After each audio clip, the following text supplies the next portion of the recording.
سڵاوێکی گەرموگوڕ بۆ ئێوە بینەرانی خۆشەویستی تەلەڤیزیۆنی کۆمەڵە و بەرنامەی کۆمەڵە و هەڵسوراوان.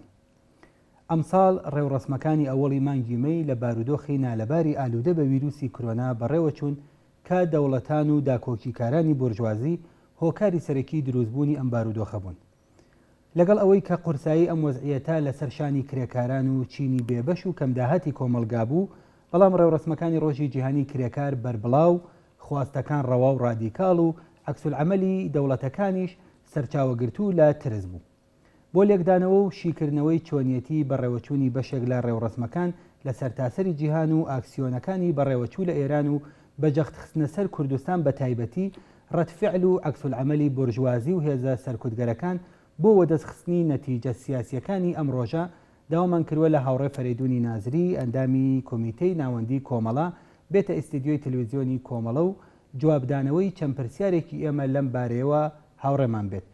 سەرنجی ئێوە بۆ بینینی ئەم وتوێژە ڕادەکێشم. هاوڕێ فەرێدون ئەم کاتت باش، وێڕای سڵاو و ڕێزی ئێمە و بینەرانی بەرنامەی کۆمەڵە و هەڵسوراوان زۆر سپاس کە داوەتی ئەم هەفتەی بەرنامەکەی ئێمەت قبوڵ کردووە. منیش سڵاو و ڕێزم هەیە بۆ خۆتان، هاوکارانتان و بۆ بینەرانی عەزیز، و تا چەند ڕۆژ لەوە بەر ئەچوینە پێشوازی ڕۆژی جیهانی کرێکارە و ئیسە خواحافزی لێکەین. هاوڕێ فەرێدون، ئەگەر بمانەوێت بە کورتی وێنەیەک لە وەزعیەتی سیاسی و اقتصادی ئەم ساڵ بینە پیشان بینەرانی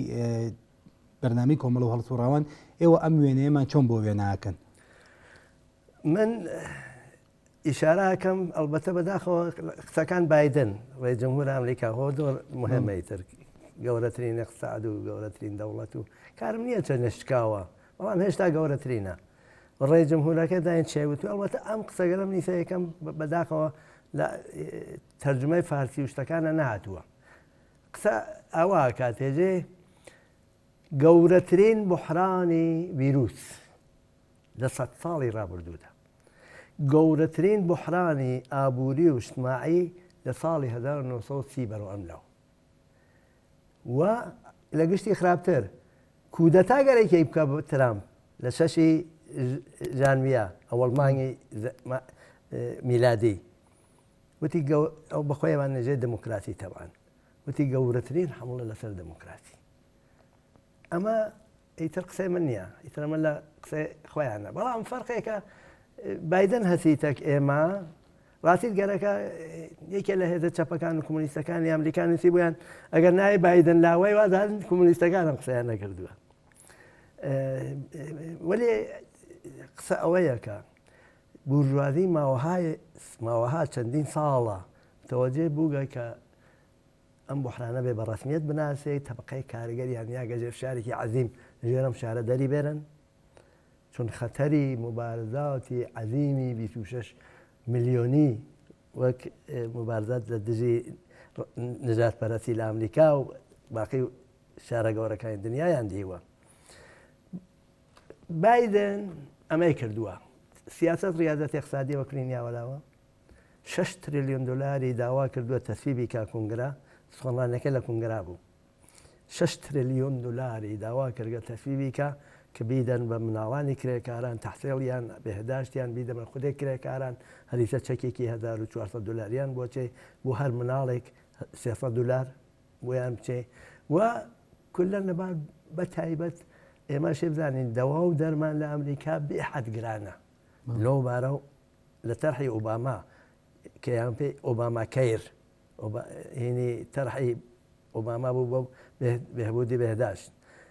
لەوە چووگە وڵاتریشەوە بیمەگەل اجتماعی هەموو ئەوانە. ئەمما یەک شتمان فەرقە، ئەوە تا ئێرە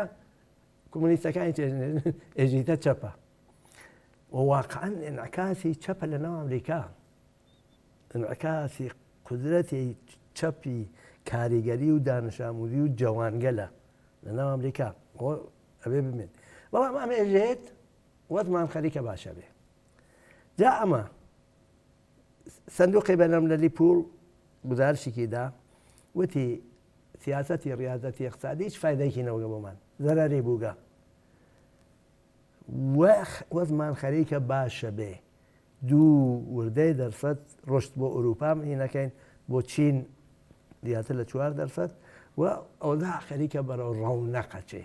فەرقمانتەک بایدناوەسە کە زۆرێک لە کارشناسانی مارکسیست ئێزن ڕەونەقی لە کارا نابێ چونکە لە دەورەگەل پێشوە فەرزکە لە داهی چیە بحرانێکی زۆر عەزیمی قوڵیان بوو بەتە زۆر کەسێژ نەم بحرانە قەویترە زۆر بحرانێکی قەویان بوو ئەمما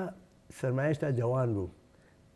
بەرەو ڕەونەقە چوو واقعا 30-40 ساڵ ڕەونەقی بوو 30 ساڵ وردەیەکەوانە ڕەونەقی بوو تا داهەیە هەفتە و دەرات لە تواو ئەو مەئاساتە وادان هەرەو دەورەیە نییە دەرکی تاریخیان نییە دەرکی دیالکتیکیان نییە ئێزنەو دەورە تەواو بوو گە سەرمایەسە پیر بووە سەرمایە تاریخەن حکمی تاریخ ئەوەیە کە سەرمایە ناتوانێت هیچکە بۆ تواشا کۆرۆنا بکەین لە هەر وڵاتێک هەر کوێنێ تواشاکەی برێزیل ئەمریکا فەڕەنسا ئینگلیس ئاڵمان موسیبەتگەلێکی زۆر عەزیم و مەرگ و میرێکی زۆر عەزیم یاوەرگە 2 ملیۆن و یا 200,000 یا 300,000 لە دنیا مەزگەن لە ئەمریکا کوشتارەکانیان گەیگە 800 وردەی 850,000 نەفەروانە ئێژن گەرچی بازم فەرقێکمان تەک جەماعەت بایدنەکانە ئەوەیەوان وازان گەریکیانەوە بێژن کە کۆرۆنا بووە باعیس پوڵبوونی بحران ئێمەژین نەخێر بحران دەچی پێکردو لە ساڵ 2008ەوە بەرەبەرە هاتوو یەکدەها خەری بوو سەر هەڵبێنەی کۆرۆنا پێدا بوو کۆرۆنا تاسیری عەزیمی بووگە بەڵام عامڵی ئەسڵی نەوگە بەنابەرین ئەوزاعی دنیا ئەوایە کە بەدەنە بەرەو چەپ چووگە سەرەوە بەرەو ڕاست چووگە کە ڕاتیش نەیتوانیگە کارێ بکات ئایسا باشترین نمونەی ترامپ بوو کە ئەوڕووی چوو لایەن برد بۆلسۆنارۆوە لە برێزیلە هەرئەڵان لە برێزیل داوای دەرکردنیەکەن ئێزن ماتڵی انتخابات نەبین بە نەزەرەگا دووبارە چەپی بورژوازی ئەو وڵاتە بێتەوە سەرکار ئەوزاعی جەهان ئەگەر تواشا بکەین وەدایکی بحرانی و ئەمانەیە بەڵام خۆشبەختانە بە نەزەری من خۆشبەختانە بورژوازی حاڵی بووگە ناتوانین لەمە زیاتر فشار بێرەوە تەبەقەی کارگەر نەتەنیا فەقەت بەخاترەوە مبارەزاکە چون خۆیان پێژن ئەنڕست یانێ ناڕەحەتی تێرێتەوە نایزن مبارەزە و چۆمانە بەڵام قیام ئەوانە لە هێنا یەکێکەوە یەکیش قودرەت خەریدی تەبەقەی کارگەر بووە نەبان بۆ شتەکانیان پێ بفرۆشن تایسە ماشینیان تەولید دەکرد تەواپەمەیان تەولید دەکرد وسایل مدرنی دیجیتاڵیان تەولید دەکرد خب بورژوازی وردە بورژوازی مرەفە ئەیان سند و بازاڕەکان تا حدودێ بەتایبەت بازاڕی ئۆتۆمۆبیل بەبوون چینیەکانەوە چینیەکان زیاتر دووچەرخە سوار بوون ئەو ملیۆنەمە ئۆتۆمبیلیان سەرەوە ڕێدە باش بوو ئەو دەورە تەوا بووگە بەنابەرین بە نەزەری من وەز ئەوەیە کە ئەم بحرانە تەبەقەی کارگەر دقەتێ بکەین تەبەقەی کارگەر لەژێر بحرانە بە تەنیا ناتوانێت بکە ئەبێ ئاگاهی یا وشیاری چینایەتی بێ وە دەستی پێکردووە وە بواقعان چەپ لە ئەمریکا تەقویت بووە هاوڕە فەریدون ئەتوانی وەکو نمونە ئیشارە بە چەند مراسمی ئەم ساڵی ئەوڵی مانگی مەی بکەیت باشترین شۆن بە نەزە من ئەمریکاس بازم لە شیکاگۆ کە لە واقع لەوێ ئەوڵی مانگی مەی متەوەلد دەبێت لە 1986 من یەک تەذەکر بدەم لەم بەینا فرەتر مەراسمەکان ئانلاین بووە فرەتری بەڵام بەتایبەت چەپەکان خۆیان ئامادە کردووە و ئیمکاناتی دفاع لە خۆ محافظە لە خواتکردنە خیابانێت بژی ئەوڵی مانگی مەی لەوێ بووە بەڵام وەک باقی شارەکانی تری ئامریکا وەکو نیویۆرک وەکو واشنگتۆن وەکو وڵاتانی ئەیالەتە جۆر بە جۆرەکان ئەمانە داوخوازەکانیان چی بووە گشتی لەوێ سەر ئەوانیان یانێ وەحدەتێ بووگە لەسەر داوخوازەکان ئەوە مبارزە لە تەک خشونەتی پلیسە مبارزە لە سەر نژاد پەرستیە لابردنی سیاسەتی ڕیاضەتی اقتصادێکی خۆیان دەستیان پێکردووە بهبوودی وەزعیەتی تەبەقەی کارگەر دەسەڵاتی سیاسی تەبەقەی کارگەر یەک نوکتەم هاتەوە بیر نێوە لیبرالیزمی اقتصادی ئەوڵین حمڵەی بێژگە بە لە دەستمزد بوو حمڵەی ئەکرد بە ئەتحادیەکان و ڕێکخراوی تەبەقەی کارگەر ئیشە ئەمان داوای ڕێکخراوبوونەکەن لە ئەتحادیەکان هەڵبەتە بە ئەتحادیەکانی دەسڵاتین دیاتر ئەمان داوای واکەن کە بارحاڵ ئازادی تەشەکل بێ ئازادی بەیان بێت و دەسڵاتیەکان دەخاڵەت نەکەن جمهوری خاکان ئەمانە دەسڵاتی گەلێکن خراپ ئەمانە دەخاڵەت نەکەن ئومیدێکە هەیە بە نەزەمە ئومیدێکی خراوە لە ئەمریکاوی چەوەی ئومیدیان بەسوە بە حزبی دموکرات چۆن حزبی دموکرات خەریکە شعارەکانی چەپ بەدەستەوە گرێ مەسەڵەن $15 لە سەعاتە بۆ کرێکارانی فدرال و کرێکانی کەم داهات چون باقی کرێکارەکان دەستمەدیان بانترە لە سەعاتە ئەم دموکراتە ئەگەر بتوانێت ئەم گرایشە چەپیە لە ناو خۆیان زمینەی بێ زەرفەتی بێ بخوای بۆ انحرافیە بە ئەمە ئومیدێکە چون سەرمایە ئومیدی ڕەونەقی نییە سوسیالیزمی علمیە توانێ بەدیل بێ و ئەوە لە ئەمریکا لە ئاڵمان بێژگە لەو ئانلاینگە لە 300,000 نەفەر لە شارە جۆر بە جۆرەکانی هاتنە خیابان ئەمانە تەک پلیسی چا دەرکەوتون ئەمانە لە دژی فاشیزمی ئەوێ خۆتان نەزان فاشیزم لە ئەڵمانە خەتەرناکە ئەسەر نژات پەرەتی ئەوێ بە تا حدودێکی زدیە تەک سەرمایە چەپەکانی ئەوێ چەپەکان ناتوانین ئەدعا بکەین زۆر بەهێزن دوایەوە فەڕەنسەش بادەم پلیس ئەمانی لە ئەڵمانی جا پلیسی کێشمەکێشیان کرد لە دژی پلیسی جوێتان لە فەڕەنسەچە فەڕەنسا کشوەرێکی بەرنەدەر من ئەم ڕێی جمهورە سێرە ئەم گشتە مبارزا کردێ هێشتا لایحەیەکی وەرگا کە بیمەی بێکاری کەمەوە کاتەوە آخر تۆ ئەو گشتە مبارزیان کردگە بۆ بهبوودی وەزیفەیان تۆ تازە دووبارە ڕیگی لایحەیەک تا وەرگا بۆ بانچەستەگی ئاوەرد و ئەو گشتە کێشە دروست کرد ئیسە بۆ ئەمە هاوردەکتە بیمە بێکاری کەمون کرد لە دژی بیمەی بێکاری وێتان فەڕەنسەویەکان چ ئانلاین چە لە خیابانەکانە ئەوە دوو هینی زۆر مهم سێ لە ئوروپا دانێکی لە ئەمریکا ئەگە بڕین بۆ برێزیلیچ بازم ئانلاین و بازم ناو خیابان دوو شعاری گەورەیان بوو یەکێ بۆلسۆنارۆ بڕۆ مەوێسە ماتڵی انتخابات نابینێمە وتیانە ماتڵ انتخابات هەرکەوێ بەڕاستی خیانەتەکە دووەم وتیانە ڕژێمێکمان دەوێ نە ژنەراڵی تیاابێ نە بوروکراتی تیاابێ نە دەستڕاستی تیاابێ یانێ کودەتا وڵاتی کودەتا بووە بڕێزیل کودەتا نەبێت دەسڕاتێکی نێتە سەرکار ئەمە بەداخەوە خۆوەگەر چەپەکان ئەو دەورە تەجروبای چەپەکانی برێدیل مثبت نەبوو هەر بۆیە ئەم ڕاستە دەسڕاستیە ئەفراتی گەلیشاتنە سەرکار لەوێش مبارزاتی ئەوڵی مانگیوێ فرسەتێ بوو بۆەوە کە نمایانگەری ئەوە بێ دەسڕاستێکی وەک برێزیلیش لە تا تاثیری وەنەدوێ لەو شوێرە دەستچەپیەکانی ئەمریکای لاتینە قەراریان گردووە ئەگەر مەسەڵەن بینەوە ئافریقایچ بە نەزەر من خراپ نییە ئیشارەی بکەین بە نیجێریا نیجێریا وڵاتی پرجەمیەتترین وڵاتە 205 ملیۆن جەمیەتیان هەیە 50 ملیۆن نیرویکاریان هەیە ئەمانیش فرەتر داوخوازەکانیان تەمان زێت سەرمایە شتە نەبوو ڕفاه بۆ تەبەقەی کارگەر کاری مناسب بۆ تەبەقەی کارگەر و ماڵیات بەستن بە دەوڵەمەندان کە لە بیرم چوو بۆ بایدن بێژم ئەوەیە کە ئەو 6 تریلیۆن دلاریەت بۆ تەبەقەی کارگەر گەرێکیە تەبەقەی کارگەر و مردمی ئەوێ گەرەکە بە تەسیبگەنەی وتیانە چۆن پوڵەکەی تامینەکەی وتێگە ئەو کەسکەلە کە لەسەر 1 ملیۆن دلار دەرامەدیانە هەرچی سوودبووە نیمەیەشێ بەنە دەوڵەت ماڵیات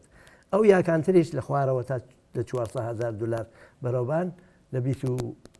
تا 28% ئەم بایدە نەکرێ 22 بۆخشە ترامپ کرێ 22%. ئەم داوخوازە لە نیجریای چا هەیە بۆ دەوڵەمەندەکان چون نیجریە وڵاتێکە دەوڵەمەندین فەقیرن بەڵام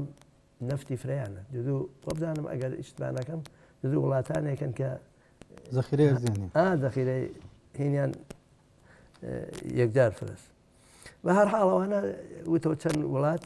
بە نەزەر من ئیشارە بۆوانە کافیە با بچینەوە سەر ئێران هەورە فەریدون بەڕای ئێوە باوجودی خەفەقان و زەبر و زەنگ و فشارێکە لەلایەن حکوومەتەوە بۆ خەڵک بۆ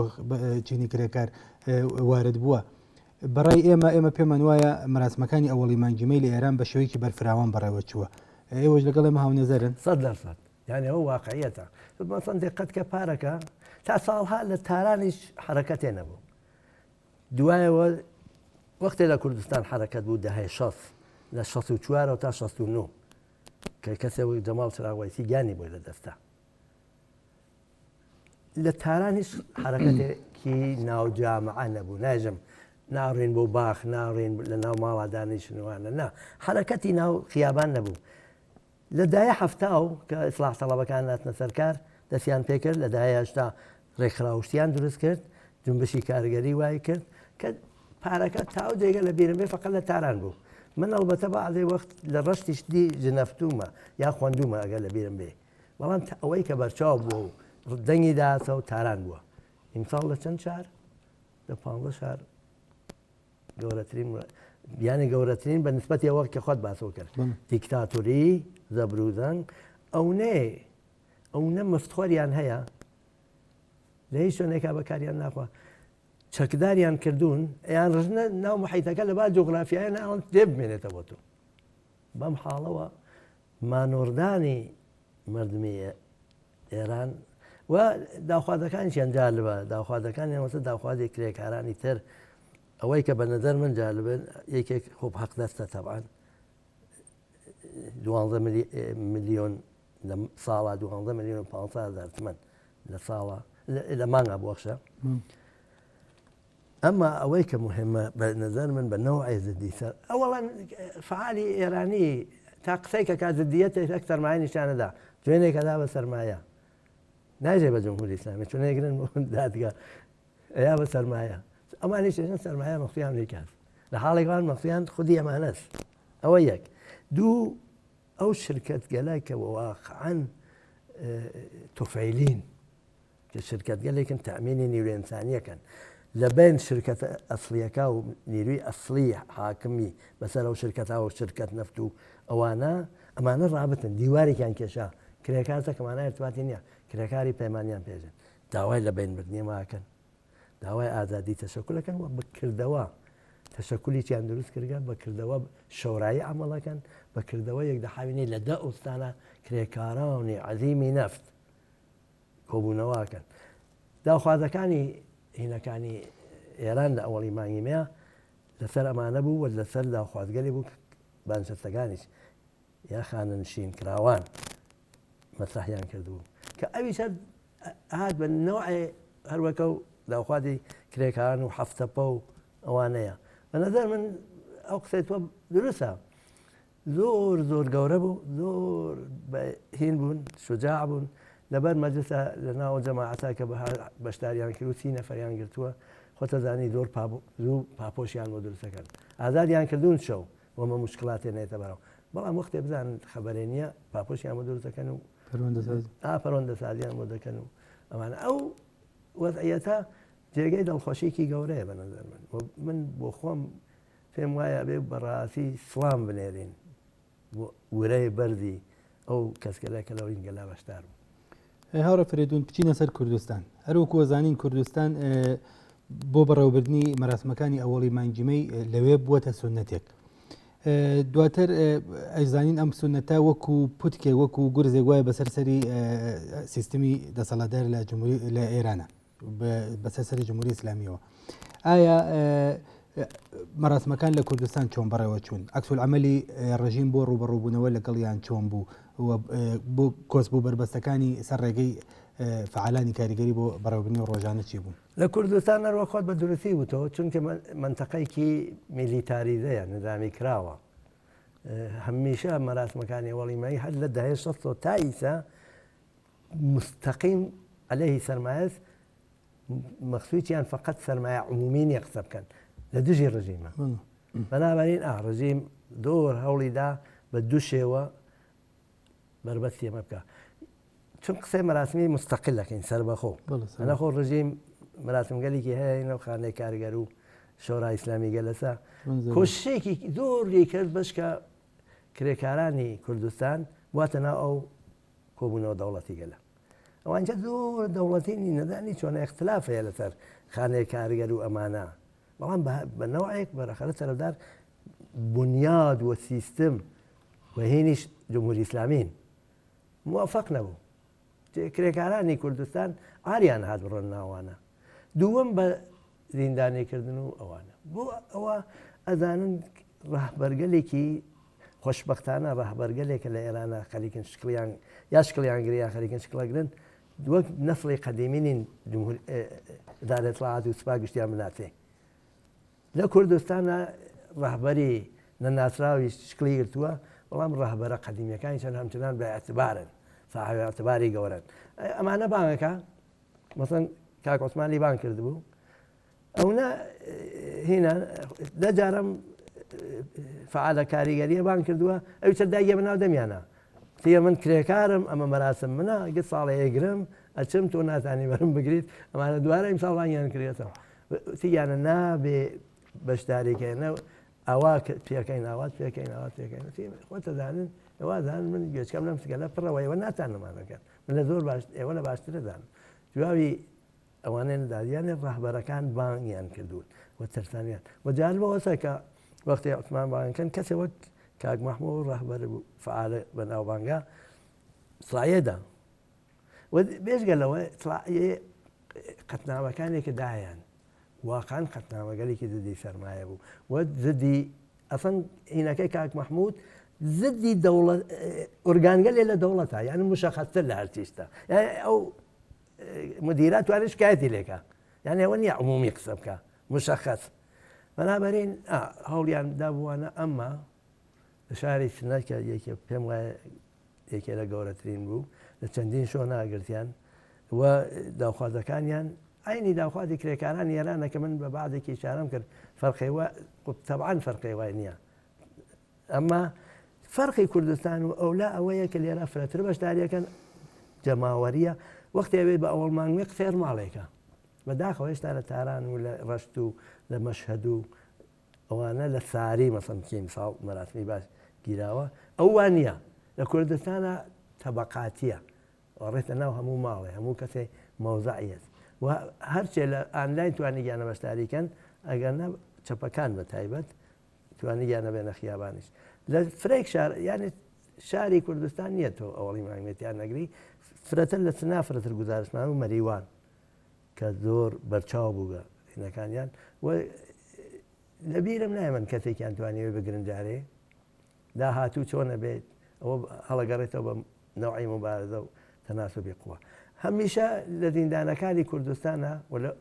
لەمە دووە لە زیندانەکان ئێرانچە مەراسم گیراوە و هێشتا من گزارشێکم نەدیوە شتێکم نەدیوە لێ دڵنیام کە چونکە ئەم مەراسم ئەوەڵی مانگی مەیە وەختی ساڵی هەشتا لە سەقزا جەماعەت چوون بڕۆن بۆ پارکی کودک و دەستگیریان کردن وە کاک مەحمووانیان لەگەڵ بوو وەختی چون ناو زیندان مەراسمەکەیان نەوێ گرت ئەنتەرناسیۆناڵیان نەوێ خوێندەوە یعنی ئەو سونەتیانە بگە ناو زیندانەکان لەوێش خەبەرێکمان نییە بەڵام بەخۆشیە وتم جەماوەریە بە تایبەت جالب ئەوەسە کە ژنان بە ڕۆژی مهمی خۆیان نەزانن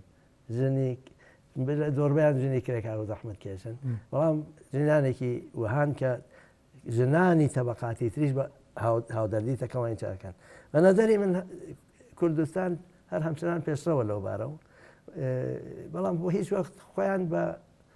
کەسێکی زۆر گەورە نەزانیوە خۆیان بە شێعێران دانی دەلیلی چێوەتە زۆربەی فعالە کرێکاریەکان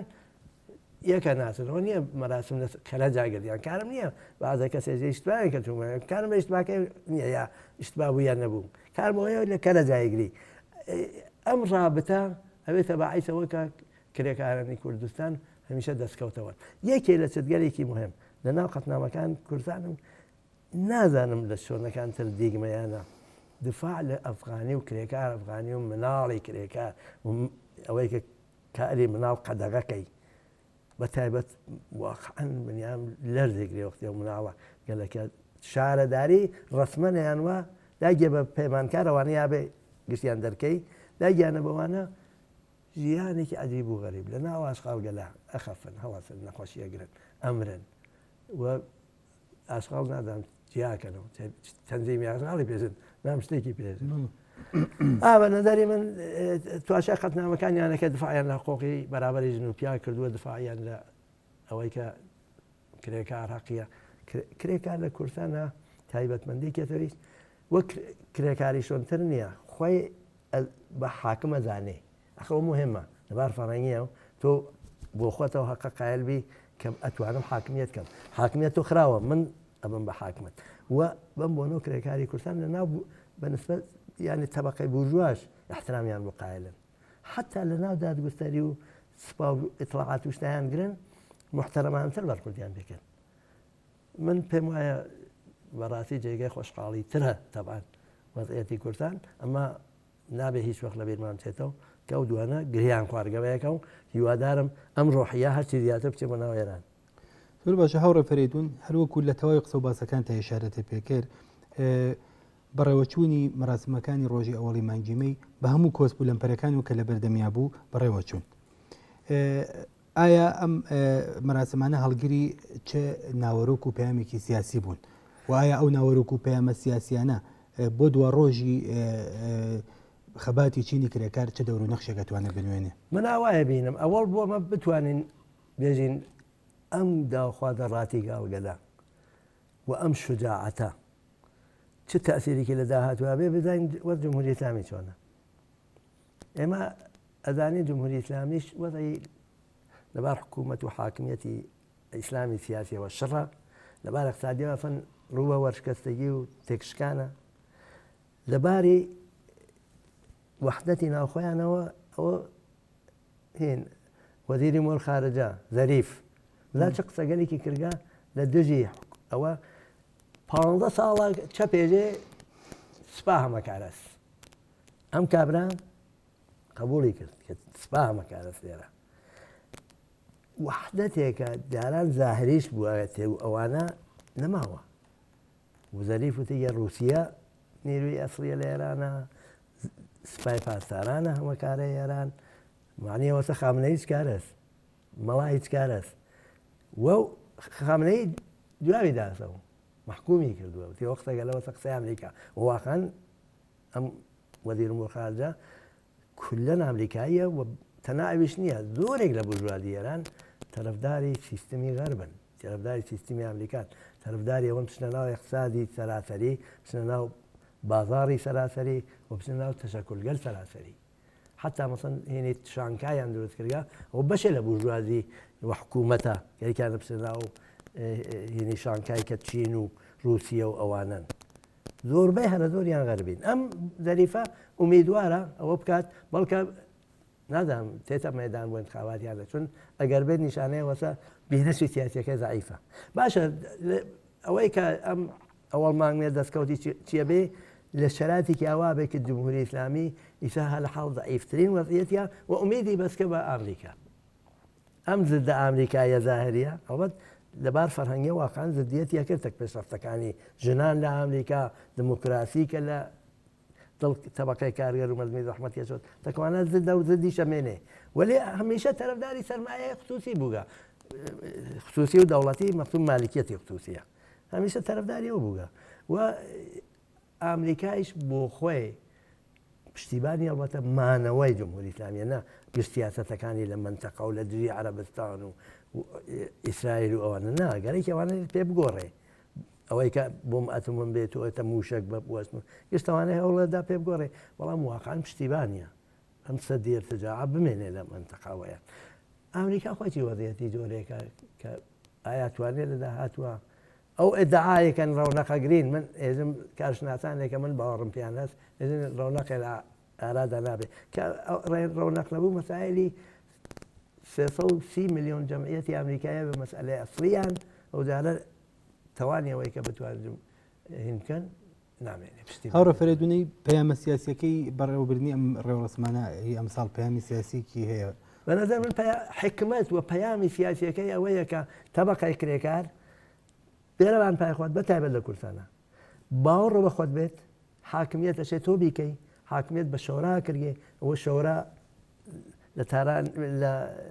هەفتەپای چامەسرح بوو و کرێکارانی 120,000 کرێکاری پەیمانی نەفت خۆیان وتیگیانە شۆرایی کارەکەین دەبێن شۆرایی کارکەین حکوومەت بەدەست خۆمانەوە بێ ئیدارەی جامعە بەدەست خۆمانەوە بێ نە کڕۆناوەمان پێکە نە دەستمودی وە هەژارانەمانە بێ بە نەزەر من پەیامی سیاسیەکەوەیە کە ئێمە شتانی حاکم بین یانە چی یانێ سەرمایە بڕێ. زۆر باشە ئێمە پرسیاری بەرنامەکەمان تەواو بۆ پرسیارەکانمان ئەگەر لە کۆتاییە قسە و باسێکی کورت هەیە بۆ کامەڵتربوونی باسەکە فەرموو. نە قسەیەکم نییە. زۆر سپاس بۆ بەشداریت. مەمنون. لەگەڵ سپاسی دووبارە بۆ هاوڕە فەریدونی نازری بۆ ئامادەبوونیان لەم بەرنامەی ئەم هەفتەمان سپاسی ئەوە بینەرانی خۆشەویستی ژەکەین کە تا کۆتایی هاوڕێمان بوون تا بەرنامەی هەفتەی داهاتوو بە هیوای دیدارتانین و شاد و کامەران بن.